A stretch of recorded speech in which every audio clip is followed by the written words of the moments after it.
So, Raleigh, the stage is set, and once again, Tom Rosati and Jeff Seidema, the championship to be determined here and now. The pace car is in. And here we go. They wind him up. Chris Ignacio on the pole. Rick Dyke on the outside. It's green flag time. And Dyke is the man who heads first into turn one. And he heads in there very, very nicely. Underneath, it's Dave Barabee in the number 4 trying to work his way out from behind Ignacio, which opens the door for John Zarotny on the outside groove. The 2X takes over the number 2 spot. Barabee backs up the traffic a little bit as he backs off the throttle, but it's Dyke at the line. Zarotny second, already up to third. Take a look back at our championship run. It is still a case of Rosati being just slightly ahead of Seidema, and they've got a long, long way to go to get to the front of this pack. Meanwhile, Rick Dyke, who ran very, very well here yesterday, sets the pace, brings the field off of 4 down to the line. He'll cross the stripe as the leader of lap number 2, Rick Sanders, has gone around with a 23 in the infield. He has refired and will get back underway. Meanwhile, Rich Vassar, who only a few weeks ago picked up the ride in the 10A, doing very, very well, up to third. And our third place point man, Tom Fearn, is now all the way up to fourth. And car number 92. That's the car Fearn used to drive to the Riverside Park Speedway Championship. As he dropped his 4X in favor of this car for the competition. He's trying to work his way through, but Rich Vassar right in front of him, not giving him any kind of opening. John Zarotny holding his line on the outside groove. Off the turn they come. Dyke to the line, and Vassar now takes second place. He slides right in, picks up that spot very, very nicely from Zarotny. Now Fearn moves down low. He picks up the spot, and here comes Brad Bennett. Car number 38. Bennett now slides in for the 4th position. Willie Hardy is right there in the 42. So it is Dyke, followed by Rich Vassar, Tom Fearn, the 38 of Brad Bennett, John Zarotny in the 2X, and the 42 of Willie Hardy. Then in back to the 21 of J.R. Seeger. Back in the point, our point leaders, Tom Rosati ducks to the inside groove, and Jeff Seidema now moves up alongside. So our 1 and 2 point men right now running side by side. Little puff of smoke out of the 32 turns as they enter turn 3 and double in turn 4. And we have got them stacked up. Dave Caruso is involved. Tom Carey is involved. The 32X is involved. The 23 spun but was not involved seriously. But it appears as though the cars damaged the most may be the 42 of Caruso and the 74 of Wayne Sablock. Those automobiles took a real heavy shot. Crews out to check on the condition of the drivers immediately. Dave climbs out of his car. He is okay. We'll run our field through here if we possibly can. Now the rest of the pack holding up. But we let Dyke through. He's our leader, but Mark Farino was running out second, actually. Yep, Mark Farino took a heavy licking also. It's the 10A in front right now. Rich Vassar taking over the lead on this lap 6. So he'll move out in front of Rick Dyke. And Tom Fearn running third in the 92. Then Brad Bennett in 4th place in the 38. But that's the end of the race. For certainly 3 of these cars. We'll see what kind of condition the 5 of Tom Carey is in as he moves away from the wrecker just a little bit. But heavy damage to the 42. Dave Caruso, the 32X of Mark Farino, and Rosati and Seidema. So the 2 point leaders not caught up in that. But a tough break for any competitor to be involved in a mishap like this, especially on the last race of the season. Absolutely. Dave Salzarullo in the 44, also heading to the pit area behind Carey. Race cars go by, whatever is left just ends up getting spread around, all but disappears. The way they do this, and we'll keep an eye out for Barry as he'll be on the scene. Really good drivers, and the championship, well, anybody's guess, yours, mine, Ronnie's, anybody's. That's it from the infield. Back to you. Looks like we're about set to go. Green flag is out. And it is Vassar and Dyke to bring them down to the line. Into the infield, Lou Pryor and and it appears to be the Membrino car. And they are going to be losing some laps unless they can get fired up in a hurry, and they both do. Look out, boys. Don't crash in the infield. All right, Tom Fearn is the man now looking for the lead as they come off turn 4. And Fearn takes the top spot in car 92. In Rich Baxter running second. Rick Dyke with a strong run in the number 3 spot. Membrino in harm's way. He had better get his car out of the way. Whew, that was close. On the outside, it's Brad Bennett trying to move up. Willie Hardy down low in the 42. And on the outside of Rick Dyke now comes John Zarotny. As Dyke gets a little bit loose in turn 4, that enables Zarotny to take over the number 3 spot. So Zarotny having a good run for himself. Meanwhile, checking back, it's Jeff Zeidema substantially ahead of Tom Rosati at the moment. The 15 Butt Machine is running now in 8th place. As they come off the 4th turn to complete lap number 9, it's still Fearn expanding his lead. And we'll keep an eye on Zeidema and Rosati for you. Fearn now pulling away from Vassar. Zarotny 3rd, Bennett 4th, Dick Dyke running 5th, Willie Hardy in 6th place, and then it's Zeidema now running in 7th. Bill Lauritsen with a gun run is now in 8th place in car 99. Off the turn is Fearn still building on that lead. He'll be a tough man to beat from now on. Tom Rosati has to do some moving here fairly soon. 15 laps remain in this one with the Pro Stock Championship on the line. Right now, Jeff Zeidema is in control of that point championship battle. He's now running 3 spots ahead of Rosati, but Rosati now dives under Rick Dyke, seeking to move up another notch. Here comes Rosati in the 07, and he takes Dyke. Brad Bennett now works over John Zarotny for the number 3 spot, and a problem. Bennett making contact with Zarotny apparently has lost something in that car. Look out, the caution is out.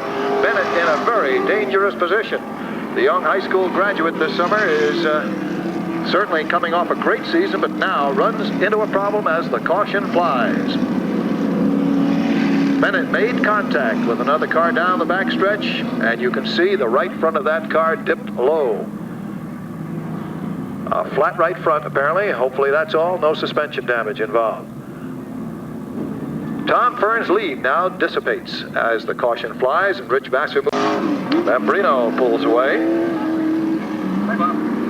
And now Pryor. They go at the prescribed pace set by Peter Locke. And we'll look for the resumption. 21 cars still involved in this one. Here we go. Pace picks up, and Fearn leads the way as the green flag flies. Here we come. Rich Vassar still doing that 2nd place number and doing it very well indeed. His best showing now. It's a problem in the back of the pack. It looks like the 21 machine for 1. We'll see the 74 of Lou Pryor. He is able to back away very, very quickly. The 72. And it looks like Brian Crundon's 72 is also involved. And we have one more car, Raleigh, which is involved over at the exit of turn 2. Right. J.R. Seeger involved in that one in the 21X as he pulls to the pit area. And the 25 of Fran Frito was up in turn 2. He resumes under his own power. Up some of the debris that flies as a result of that one. And we're still sitting on 11 laps. Okay, we are set to move them once again. Tommy Fearn moves out very quickly once again, gets the jump on Vassar, resumes his lead as the green flag flies. J.R. Seeger makes it back just in time, but he's got a long way to go. Off the turn, Fearn followed by Vassar, and here comes Zarotny down low. Jeff Zeidema looking for racing room, and Tom Rosati right behind him. In between is Bill Lauritsen in the 99. John Zarotny now takes over the number 2 spot. Tight quarters as they head into turn 1. Vassar forced up into the high groove and dropping back, and here comes Zeidema now into the number 3 spot. And Rosati now runs 5th. Off the turn they come, and Fearn once again building a substantial lead for himself. It's Lawrenson running in 4th place ahead of Rosati. That's Tom's first big hurdle right now to get around Lawrenson. No easy task. Black flag for Seeger as all kinds of sheet metal work fly on that car. Fearn was running very, very strong as he did all day yesterday. I spoke to him earlier today saying that this Riverside car has been working real well for them. So just all they did was change gears and that was it. The setup is exactly the same. All right. Zinema now looking for a way around Zaratni, as now Tom Rosati will work his way around Lawrenson and right behind Zinema. So your number 1 and 2 point men are now running 3rd and 4th. Once again, looks like it's going to come right down to the last lap, as it has been in the last couple of events here. We're going to close out the season at the very last race with just a few points separating 1 and 2 for the track championship. So Rodney doing a great job of running the whole racetrack to Zinema. His car must seem about 12 feet wide at the moment. But now Zinema looks inside again. No, again, Zaratni shuts the door. So give credit to Zaratni. He's driving one heck of a race in 2nd place. Rosati, meanwhile, must start to feel a little bit impatient about now as we come down to 17 laps complete and just 8 to go. Rosati has to pass Zinema. Rosati got tapped on his last lap to let him know that he had some company, and he's right up tight on his bumper now. All right, Zinema running 3rd behind Zaratni, and he's got to keep an eye in back of him also on Rosati.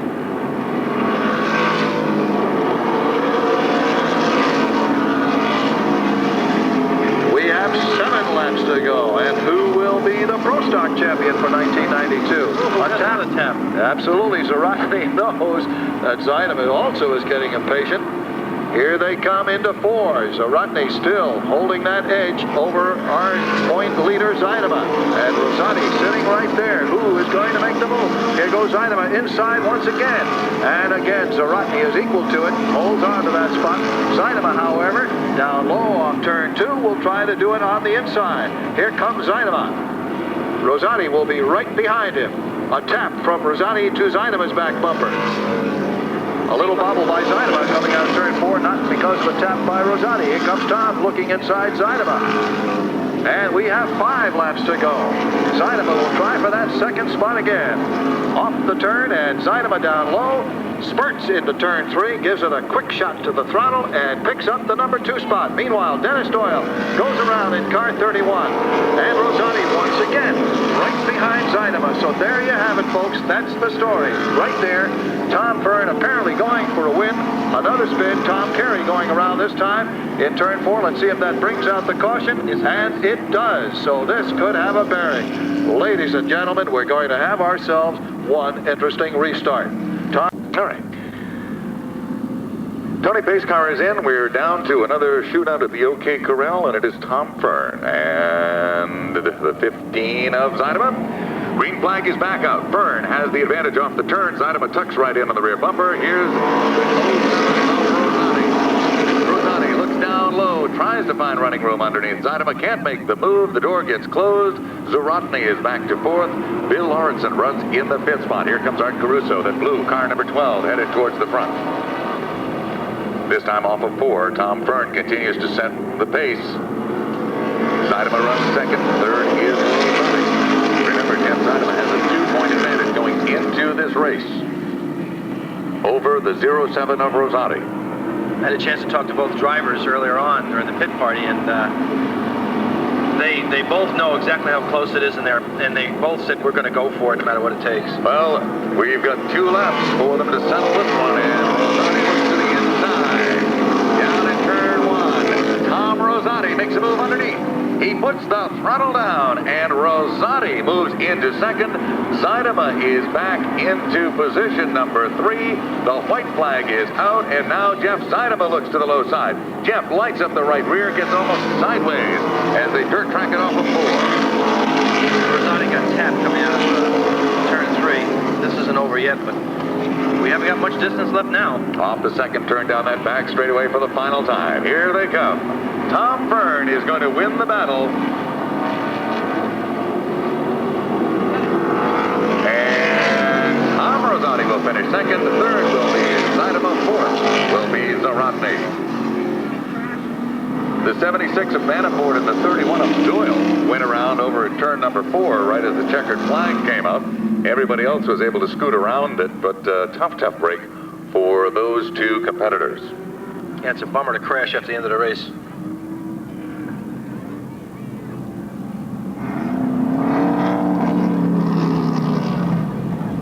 You did good getting that. Fearn. He won the battle. We're still trying to decide up here who wins the war.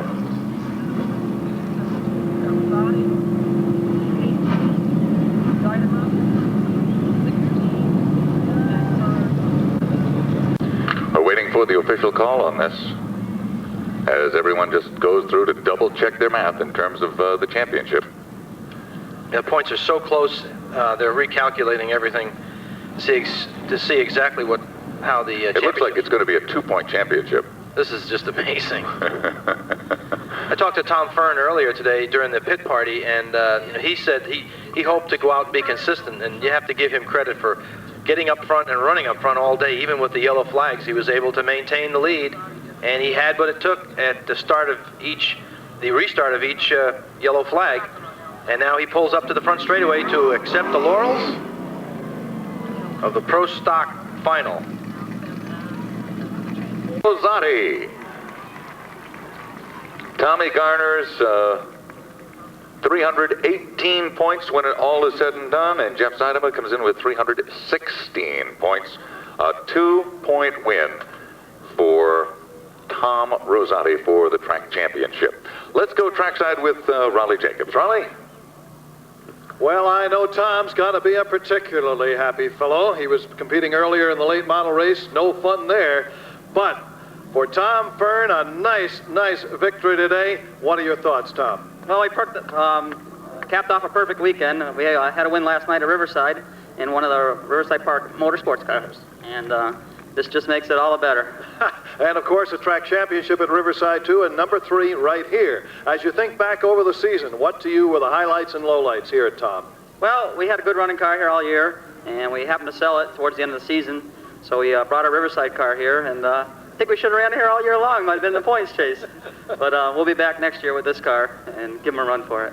And I'm sure you and Tom Rosati know each other well, and I'm sure you're pleased for Tom. Yeah, I knew I didn't have a shot at the points. I was too far out. So I said I got to go out and win it, and that's the best thing I could do. So that's what we did. And you did it impressively, too, Tom. Yeah, the car was just great today, and even yesterday. Just right out of the corner, the car would just go. Down the chute, some of the guys were catching me, but through the corners, we were just fast. Well, you've got a lot of fans here. Certainly a very popular victory. And, Tom, here's a bottle of champagne for you and the gang to enjoy. Congratulations. Thank you very much. All right. Now, we'll await the appearance. And in just a few moments, we will have the opportunity to talk with Tom Rosati as well, as his car is now being checked on the scales. Tom coming out with, according to our math, which involved 2 abacuses. Does that make it... and an IBM mainframe. And believe it or not, it was the abacus that gave us the proper answer of 318 points in the final tally for Tom Rosati, 316 in the final tally for Jeff Zeidema. And Pardee will also at that time have an announcement to make concerning next year's racing here at the Stafford Motor Speedway. Congratulations being extended to Tom Rosati as he is out of the car. Everyone's shaking hands. Chris Hopkins, chief starter down there, extending congratulations. Pictures to be taken, and then Tom will be going over and we'll spend some time with Raleigh Jacobs and tell us what it's all about. In fact, Raleigh, here comes your man. Let's go back down to you. Well, I'll tell you, it couldn't happen to a finer guy. And what dramatic fashion you did it, Tom. As that race was developing, Tom, what did you have in mind? Here you saw Jeff in front of you. You knew you had to pass him. Were you playing a waiting game, or was it that you just couldn't get around Zeidema until that point? Well, we just couldn't get around him at that point, and I noticed that he was getting a little loose, plus he had quite a push, and I said I knew it was a matter of time. If I gave it the chance, he'd end up pushing himself up a little bit, and I'd nose myself underneath him because our car was hooked up pretty good down low. And it just took me a while to get up. Traffic was really pretty tight. Everybody was running pretty close together, and just took a while to get up there. Well, you've had track championships certainly before, Tom. We think back to the go-kart days and how your career has developed over the years. How does this championship compare? Well, I'll tell you, it means a lot to me because it might be the icing on the cake for Busch Ride. We had a real good run up at New Hampshire, and, you know, they won a winner in the car, and this might be the icing on the cake, like I say. Well, that's great. A 2-point championship, but it might as well be 200 points because you won it, and that's what all counts. So I'm sure you're looking forward to November 13th for the Stafford Banquet when you'll officially collect the hardware. But, Tom, congratulations on wrapping up the championship for 1992. Let's hear it, ladies and gentlemen, for Tom Rosati. Thank you very much.